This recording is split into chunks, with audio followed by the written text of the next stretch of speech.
Good morning.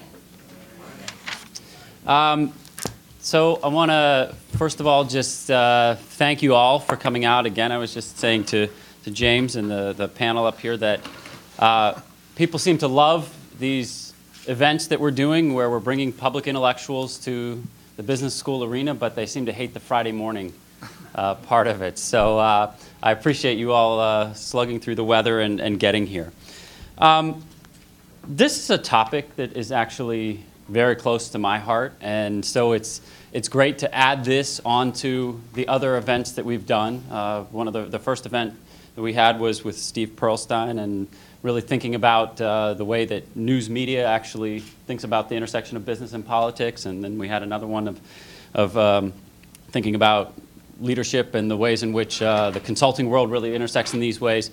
But here in this particular event, to me, there's a really kind of exciting, emotionally charged sensibility that's going on around these issues. And so I wanted to just tell you a little bit of a story of my own experience with this and how I met Kathryn.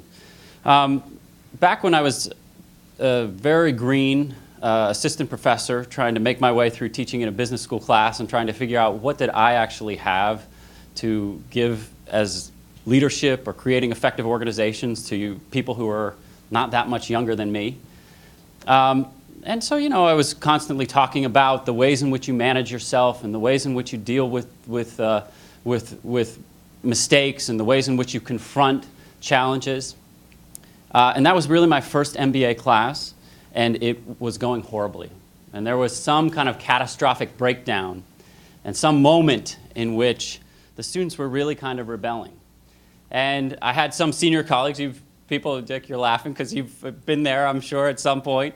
And I had some senior colleagues who advised me, you got to play tough with these students. You got to, just step up and show them who's the boss, because then they will respond and they'll know that you're in the driver's seat.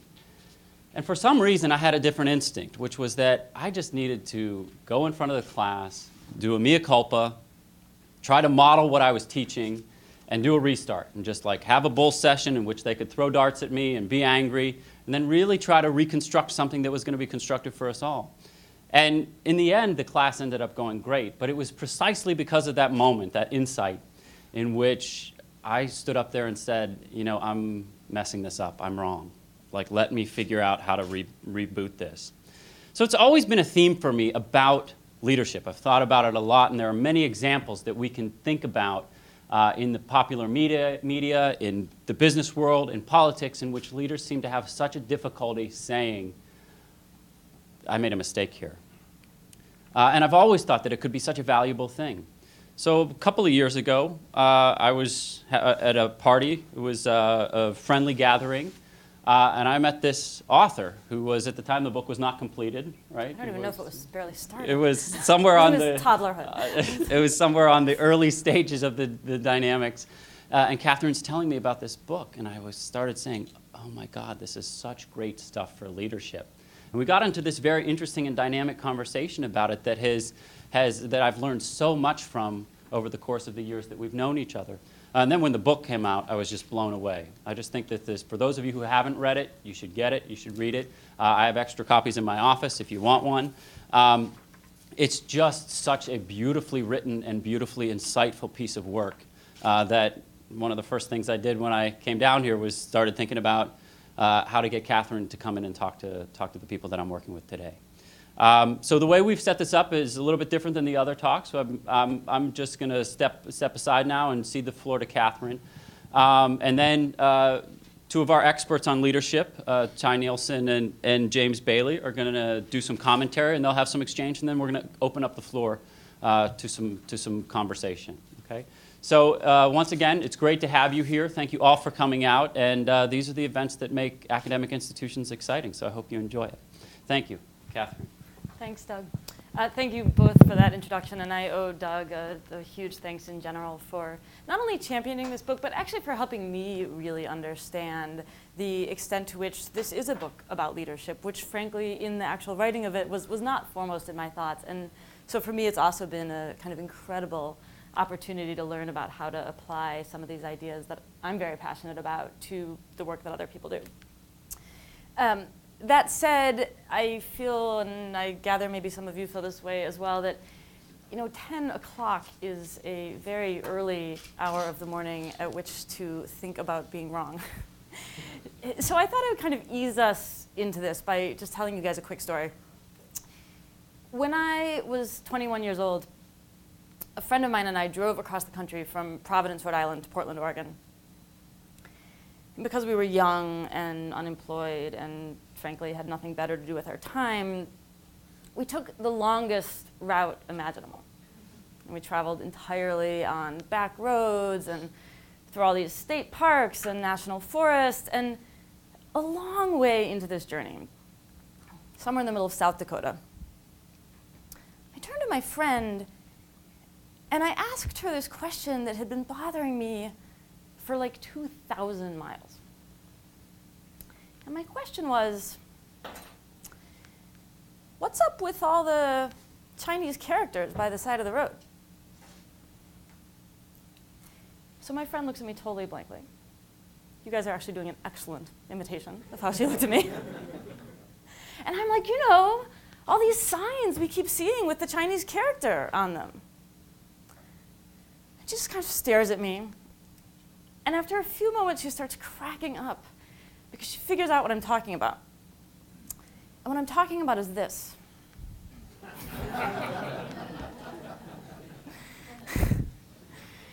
Right, so you've obviously figured it out too.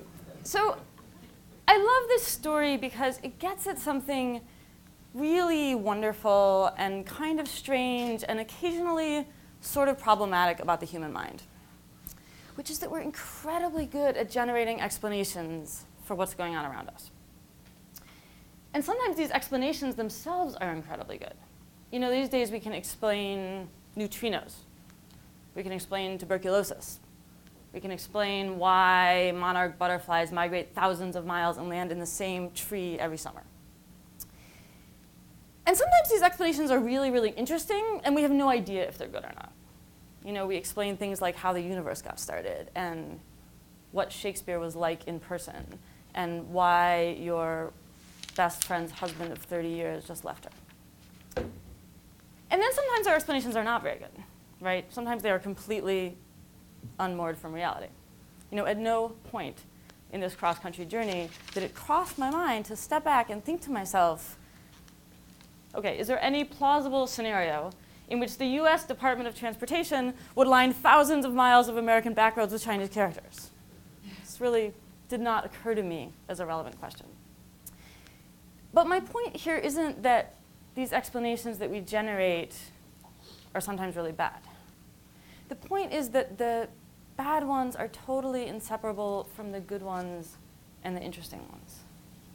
This ability we have to constantly explain the world around us is one of the most amazing things about being human. And this is why we have science. It's why we have literature. It's why we can tell each other stories. But it is also why we get things wrong. And the reason that I wanted to start out with this strange Chinese character tale today is that I've spent the last 5 years of my life thinking about situations that are basically exactly like this. Thinking about why we sometimes misinterpret the signs around us, and how we behave when that happens, and what, if anything, this can tell us about human nature. And obviously the other way to put that, as you heard from Doug in the introduction, is I've spent 5 years of my life thinking about being wrong. This might strike you as a strange career decision. But I tell you, it has one major advantage in the marketplace, which is that there's absolutely no competition. In fact, quite the contrary, right? Like, most people think as little as humanly possible about the experience of being wrong. I think this is a problem. I think it's a problem for us in our personal lives. I think it's a problem for us in our professional development. And I think it's a problem for all of us collectively as a culture and as a community. And so the thing that I want to do today is to try to get us to think a little bit more about the experience of being wrong. But I'm realizing that I should probably step back from that a little bit and say that I have a suspicion that you guys are a little bit exceptional, right? That you actually do think somewhat about being wrong. And I have some evidence for this theory, unlike some of my theories. for starters, you did actually show up at 10 o'clock on a Friday morning to hear me talk about wrongness, so you have some level of interest in the subject matter. And you also are all here as part of the business school and part of the business community. And this interesting thing has been happening recently within the business community, which is there actually is a lot of talk about failure and error. I mean, and this talk is for the most part really upbeat, it's really positive. People are coining slogans like, fail early, fail often, and talking about mistakes as this great engine of innovation and change. I'm hugely in favor of this conversation. I'm really, really happy that it's happening. But I also think there is a huge and persistent gap in this kind of lip service that we pay to the idea of failure and how we actually behave when we ourselves make a mistake, or when we're standing in a room with someone who disagrees with us and thinks that we're wrong. So the thing that I want to talk about today is this gap and why it exists and how we can start to close it. And to do that, I think we should probably talk a little bit more about this gap, about what exactly we think is fallible and what isn't, because it turns out we think some things are fallible and we think some things are not so fallible. So what do we think is fallible? Well, for starters, our species in general, right? None of us have any difficulty with this. We all understand that a part of being human is to make mistakes. And we, in fact, enshrine this idea in pretty much every major account of what it means to be human. Whether you look at religion or science or philosophy or psychology, all of these domains tell us that an inevitable and intrinsic part of being human is getting stuff wrong. And we all absolutely understand this. We have no problem with it. We say things like, to err is human, fine, great, okay. We also have no problem with the idea that other people are wrong, especially if they disagree with us. In fact, arguably, we are a little bit too good at this. I will give you a 4-word example. I told you so. We love to say this phrase. It's incredibly fun. We get a kind of strange, sadistic pleasure out of telling other people that they're wrong. So this also, we have absolutely no problem with this. Interestingly, kind of more surprisingly, we have no trouble with realizing that we ourselves have been wrong in the past. So I don't have a problem standing up here and telling you guys about my stupid Chinese character mistake. And I could tell you about a lot of other mistakes I made too, including more substantive ones. And I could talk to you about beliefs that I used to hold that I don't hold anymore. And this is true for most of us. We understand that our species is fallible. We understand that other people make mistakes. And we can look back on our past and recognize that we ourselves have erred as well. So what is not subject to this generalized notion that we get stuff wrong? Well, obviously, right? Me right now. Whatever beliefs I actually hold in my head in this moment, this is where it breaks down. This is where suddenly it becomes really hard for me to stay in touch with the possibility that I'm mistaken. So the question I want to ask is why? Given that we actually have this pretty good understanding of our fallibility in all these domains, why is it so hard for us in the moment to deal with this possibility? It is very easy and very tempting to make this an individual emotional problem. To say that, well, people who can't deal with their mistakes are either too arrogant to imagine that they could possibly be wrong, or too insecure to admit it, or both. There is some legitimacy to this claim, right? We all, I'm sure, know people who seem like pathologically unable to admit that they're ever wrong about anything. And obviously there's a huge spectrum of how well people are able or are not able to deal with their mistakes. So I don't want to say that someone's personal emotional makeup is not a factor in this whole wrongness game. Of course it is. That said, given that we all pretty much have the same kind of trouble, I don't think it's enough to chalk it up to an individual problem. I don't think that's a good way of looking at the problem, and I don't think it leads to good solutions. So what I want to talk about instead is a structural problem that stands in the way of us entertaining the possibility that we're wrong at any given moment. The structural problem goes like this. No matter how good our abstract understanding of error, what we are actually called upon to do in life every day is make a judgment that's this judgment. Am I wrong or right now about some specific thing? Most of us have one strategy for doing this. And our strategy for figuring out if we're right or wrong in this moment is we kind of step back and look inside ourselves, search our souls to see if we feel right or wrong. This might seem like a fairly commendable thing to do. You know, when you think about it, I'm happy to look at you and tell you that you're right or wrong. So it seems like, well, I should just kind of turn the searchlight around and point it at myself, figure out if I'm right or wrong.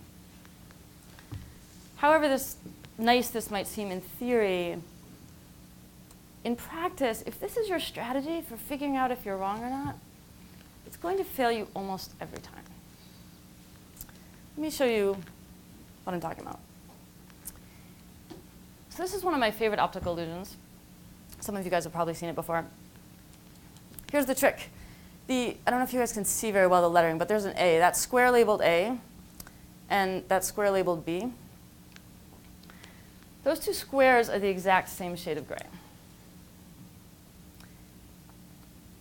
If you haven't seen this illusion before, you are having a certain amount of trouble believing me. Because it seems totally self-evident that A is much darker than B. What's interesting to me here, of course, can you guys see on that side of the room? Am I standing in the way? Okay. What's interesting to me is that feeling of self-evidence, this kind of intuitive internal certainty that you know what it is that you're looking at. So let me show you a second image that might shake up that feeling of certainty a tiny bit, introduce a note of doubt into it. The problem here, of course, is that this is an optical illusion. It's a totally artificial setup. The whole point of an optical illusion is to induce in you guys a sense of certainty about something and then show you that you're wrong. So, you know, the deck is stacked against you. This is not a terribly fair game. But this feeling of certainty and of self-evidence, this is something we all experience in the natural world, aside from optical illusions, pretty much every day. I am reasonably sure that everybody in this room has, at some point in the last couple of years of your life, made a bet. Not like at the racetracks, like a factual bet. You know, who won the 1992 Super Bowl or whatever. The whole reason you make that bet is that you think you're right. You know, and you're standing there and you're shaking your friend's hand and you can feel the triumph that is about to be yours. And then like 45 seconds later, this has obviously just happened to you. You're handing your friend $10 and you're like, what just happened? You know, it's actually kind of baffling. It's really surprising, that moment, because you had this internal clarity. You could see the answer in your head. You felt right. That's why you made the bet. And then lo and behold, it falls apart from under you. If you take away only one thing from our conversation this morning, I would like it to be the capacity to recognize this feeling of internal certainty when you are in its grips, and the desire to become a little bit more wary of it. I could give you 1,000 reasons why you should mistrust this feeling, but instead I'm just going to tell you one very quick story about it. The story takes place 2 years ago at Beth Israel Deaconess Medical Center, which is the teaching hospital for Harvard University and generally considered to be one of the best hospitals in the country. So, woman comes into the hospital for a surgery. She's taken into the operating room. She's anesthetized. Surgeon cuts her open, does his thing, stitches her back up, sends her out to the recovery room. When she wakes up, she looks down at herself, and then she looks up at the nurse who's standing next to her, and she says, "Why is the wrong side of my body in bandages?" Well, the wrong side of her body was in bandages because the surgeon in question performed a major operation on her left leg instead of her right one. When the Vice President for Healthcare Quality of Beth Israel talked about this incident, he said something very interesting. He said, for whatever reason, the surgeon simply felt that he was on the correct side of the patient. I'm sure you see where this is going.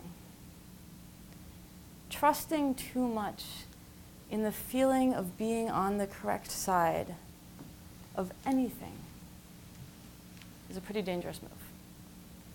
The lesson that we learn from the optical illusion, from your imaginary Super Bowl bet, and from this medical mistake is that that internal feeling of certainty, no matter how convincing it is not a reliable guide to what is actually happening in the external world. That's one reason I said a few moments ago that this strategy of looking inside yourself to figure out if you're right or wrong is not going to serve you very well. But there's a second reason as well. This first reason has to do with the feeling of being right. But it turns out there's also a problem with the feeling of being wrong. So let me ask you guys a question. How does it feel emotionally? How does it feel to be wrong? This is like a real question. You can answer it, like with your voices. How does it feel? Say again? Painful. Painful, yes, thank you. How else? Embarrassing, great. Humbling, wonderful. It's painful, it's embarrassing, it's humbling. These are wonderful answers. But they are answers to a different question. You guys are answering the question, how does it feel to realize that you're wrong? Realizing that you're wrong can be painful and embarrassing and humbling and a lot of other things. It can be intriguing, it can be illuminating, it can be horrifying, it can be pretty funny, like with my Chinese character. But just being wrong? Just going through life in the grips of some kind of belief that you're later on going to decide is false? That experience doesn't feel like anything. There is no emotional state associated with it. I'll give you an analogy. I grew up watching the Looney Tunes, and there's this one particular cartoon where there's this kind of hopeless coyote who's always chasing a roadrunner and never catching him. Are you guys, do you know what I'm talking about? Yeah, okay. Like, am I the only person in this room who watched the Looney Tunes? So in pretty much every episode of this cartoon, there's this moment where the coyote's chasing the roadrunner, and the roadrunner runs off a cliff, which is fine. Roadrunners are birds. They can fly. But the coyote runs off the cliff after him. And what's hilarious, if you're 7 years old, is that he's fine too. He keeps running. Right up until the moment that he looks down. And he realizes that he's in midair, and then he falls. So when we're wrong about something, not when we've realized it, but before that, when we're just wandering around in the grips of this erroneous belief, we are like that coyote after he's gone off the cliff, but before he's looked down. We are already in trouble, but we think that we're on solid ground. So I actually should correct something I said a moment ago. It does feel like something to be wrong. It feels like being right. And this is the situation we're in. We feel right when we're right. We feel right when we might be right. And we feel right when we're wrong, at least until it's too late. Feeling right is great. You know, in some ways I have nothing against feeling right. I personally love feeling right. It's really satisfying. It's really fun, makes life a lot easier, kind of gets you through the day. But it has very real costs associated with it. Specifically, it has a huge interpersonal cost and it has a huge intellectual cost. The interpersonal cost associated with being right is this. What does it mean to think that you're right about something? It means that you think that your beliefs are in accord with reality, right? That you have access to the absolute truth of things.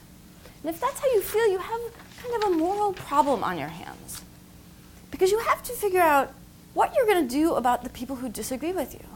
Because according to this setup, the people who disagree with you are not in touch with reality, and they are not on the side of truth. So the question is, how do you handle that situation? Most of us, it turns out, handle this situation the same way, which is that we fall back on these three basic assumptions. The first thing we do is we tend to assume that this person who's disagreeing with us simply doesn't have access to the same evidence we have. This is the ignorance assumption. We just think, well, if we can share what we know with this person, they're inevitably going to come around to our position. This assumption is hugely common. It's at the basis of all evangelism. It's at the basis of all grassroots activism. And sometimes it works. Sometimes legitimately people need to know something that you know and you share it and everyone's like, okay, great, now we agree. Most of the time not. Mostly this is a fairly naive assumption about how beliefs are formed. And also some of the time, guess what? You're wrong. You're the one who's ignorant and doesn't have the right information. But at any rate, when we make this assumption, and then it doesn't work out, when it turns out that someone who disagrees with us actually is in possession of all of the facts and still doesn't come around to our position, then we make a second assumption. Right, the idiocy assumption. They have all the information and they are too moronic to put it together the right way. And when that one doesn't work out, when it turns out that this person with whom we disagree has all the information and is actually pretty smart, then we make a third assumption. That they don't actually want the truth out there. That they are bent on the destruction of the moral order as we know it. So I personally think that this is a massive ethical problem. This is not a responsible way to treat people in the face of disagreement. But it is also, as I suggested a moment ago, a massive interpersonal problem. I don't care whether you are a family member or a team member or the leader of a company or the leader of a country. If the way you treat people who disagree with you involves belittling them or demonizing them, you are losing out in two very big ways. First of all, you are absolutely losing the trust and the respect of that person and any ability whatsoever to further communicate with them. Second of all, you're losing out on whatever it is that person knows, whatever information they're seeing that you're not, whatever it is that's causing them to put the picture together totally differently than you're putting it together.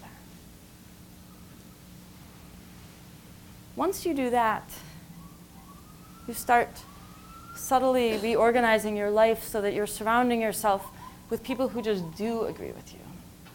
And that is the short road to the catastrophe known as groupthink, with which you guys are all familiar. And that also leads us to the intellectual problem with being utterly convinced that you're right.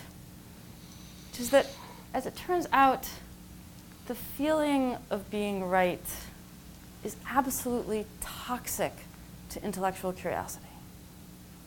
That sense of conviction, that sense of certainty, is a massive obstacle to learning anything new. This is true in a million ways, but I'll give you just two very quick versions of it. First one is search satisfaction. What's search satisfaction? You're looking for an answer, you find something that seems like a reasonable answer, you stop looking. Search satisfaction is the reason that a friend of mine went to the emergency room one day because she was having some trouble breathing. Doctor takes a look at her, shoots some film, looks at the x-rays, notices that she's got some relatively minor pneumonia, sends her home with antibiotics. A month later, she's still having some trouble breathing. She goes back to the doctor. Well, the doctor was right. Look at the x-rays. There's some minor pneumonia in there. And because he saw that, he missed what was also visible in that x-ray, which was a tumor which had by now spread to her other lung as well. That's search satisfaction. The other problem that we run into, which again I'm sure you are all abundantly familiar with, is the problem of confirmation bias. Confirmation bias. You have a belief about the world, what do? You see all of the evidence that affirms your belief, and you ignore or deny or discount any other evidence or reinterpret it such that it seems like it supports your belief. The engineers who designed the Space Shuttle Challenger were very, very confident in their design. They put the odds at an accident of that space shuttle at 1 in a million. That was a statistical number, not a rhetorical figure of speech. And when other people looked at the shuttle and said, you know, we're seeing some damage here on the O-rings and a handful of other parts from earlier flights, the engineers said, I know, isn't it amazing? Isn't it a sign that it can withstand so much? That it comes back intact and just fine despite these damaged components? That's confirmation bias. You've got very good evidence that there is something wrong with your theory and you think it supports your belief about the world. So as both an emotional and interpersonal matter and an intellectual matter, this sense of rightness, this attachment to our own beliefs about the world, really interferes with our capacity to learn. This is a relatively straightforward lesson. And again, I think in theory, most of you are probably with me. Most of you probably agree with this. But it's a really hard lesson to internalize. And the reason it's such a hard lesson to internalize is that it is absolutely in contradiction to one you've already internalized a very long time ago. Because it is absolutely antithetical to what we teach about wrongness. So think back for a second when you thought I was asking this question about how does it feel to realize that you're wrong? Think about those words you came up with. You came up with embarrassing and painful. And what was the third one? Help me out. Say again?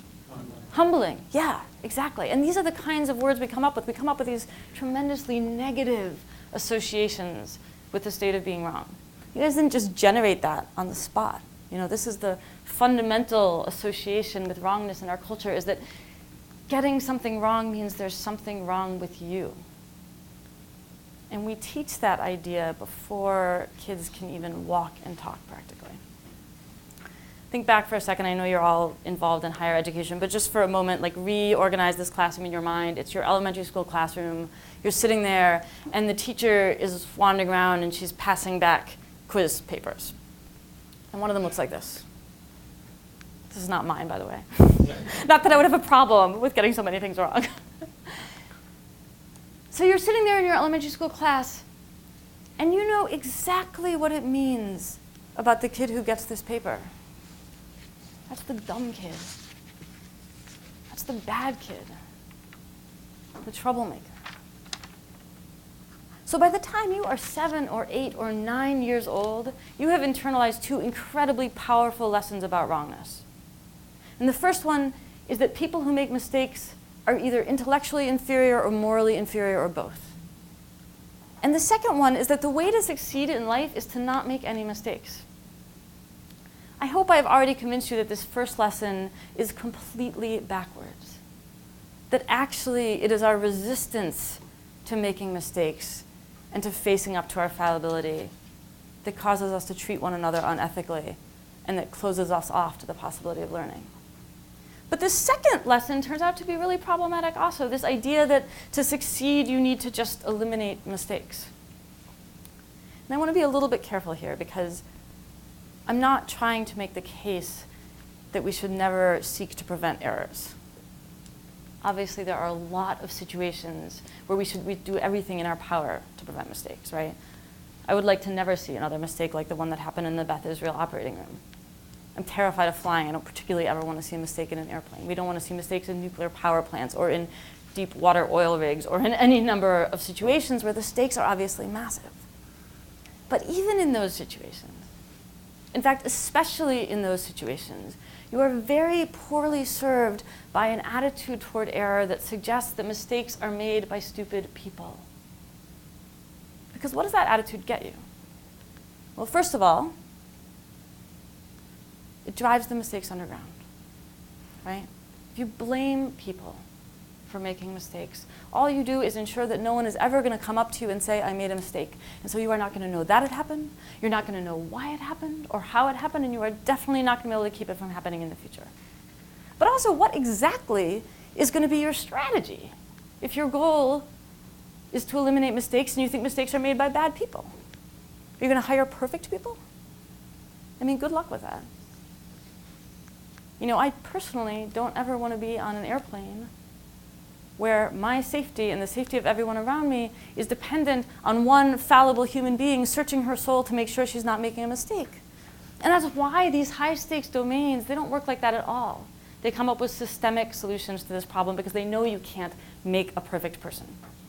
All you can do is make a system that accommodates the fact that people are imperfect. So even when we do want to prevent mistakes, this attitude doesn't help us very well. There's a second problem, which is quite often preventing mistakes is not what we want. Preventing mistakes is an incredibly narrow and limited tool in life. It works under certain specific conditions. It works as a strategy for success if your goal is a narrow, specific, known, uniform outcome. If your goal is to make sure that every 7th grader in the English-speaking world knows how to spell vegetable the same way, you can achieve that by focusing on eliminating mistakes. And if your goal is to make sure that every widget coming off of your assembly line is exactly 1 inch thick, you can also achieve that by eliminating mistakes. The trouble, of course, is that most of life, and frankly most of the most interesting parts of life, do not concern outcomes that are specific, uniform, narrow, and known. You know, if you want instead to design a better search engine, or a killer ad campaign, or cure hepatitis, or broker a peace agreement in the Democratic Republic of Congo, or write a sonata, or raise your kids, or any one of a number of other goals that are a bit broader than vegetable, you're not going to succeed by focusing on eliminating mistakes. Just the opposite, actually. You're going to need to make a lot of mistakes. All of these kinds of goals involve innovation. And what's innovation? I mean, think about the word itself. It's going into the new. And the whole point about novelty, about doing new things, is that nobody's done them before. You can't prevent a mistake because you don't even know what a mistake would look like. All you can do is try a bunch of things and know that a lot of them are going to fail, and those failures are going to force you to do new things. And eventually, in that kind of stumbling, progressive way, you're going to get somewhere. But you have to really deeply embrace the fact that that process is going to involve screwing up. And this is true not just for us as individuals and how we advance and grow and change. It's actually true for us as a species, as a society. There's this sort of wonderful concept from philosophy that I want to share before I end, although I have to tell you that it has a really horrible name. This is its name, the Pessimistic Meta-Induction from the History of Science. What does this mean? It's actually really simple. At some point, a bunch of scientists and philosophers and historians were sitting around, and they were looking back at the whole history of the development of scientific knowledge. They made an observation, which is that really almost every scientific belief that at some point has been widely accepted and deeply entrenched has eventually turned out to be wrong. And they drew the logical inference from this, which is that, well, guess what? Most of the things that we believe today in science are probably wrong as well. This idea is not limited to science. You know, almost any domain of life, politics, economics, technology, medicine, how we think we should raise our kids, how we think we should educate them, what we think is a good and safe food to eat, you name it, right? All of these domains, the stuff that we believe and practice today has a very high chance of looking either absurd or just flat out wrong to the future. So much so that, frankly, we might as well have a pessimistic meta-induction from the history of everything. But lest you fear that I'm going to leave you on this incredibly gloomy note, I actually don't think this insight is pessimistic at all. Or rather, it's pessimistic if you dread being wrong and you don't want to discover your mistakes. But if, on the contrary, you believe that discovering your mistakes is one of the great engines of advancement, if you believe that discovering mistakes is how human beings grow up and learn and change, this is actually a fundamentally optimistic insight. The person who put this most beautifully was the philosopher Richard Rorty, who said something really lovely. He said that this capacity to accept that we get things wrong is just a way of embracing the permanent possibility of someone having a better idea. This, to me, is a lovely encapsulation of exactly the right attitude toward wrongness. If we have this attitude, we can look out at the world with curiosity and with wonder, and we can look at other people with interest and respect. And we can accept our own mistakes and let go of this impossible desire to be perfect and get on with the real business of life. Because frankly, life is not about being perfect. It's about becoming better thinkers, and better leaders, and better listeners, and basically better people. And I hope that I have convinced you that one really indispensable way of achieving this is about getting better at being wrong. Thank you guys so much.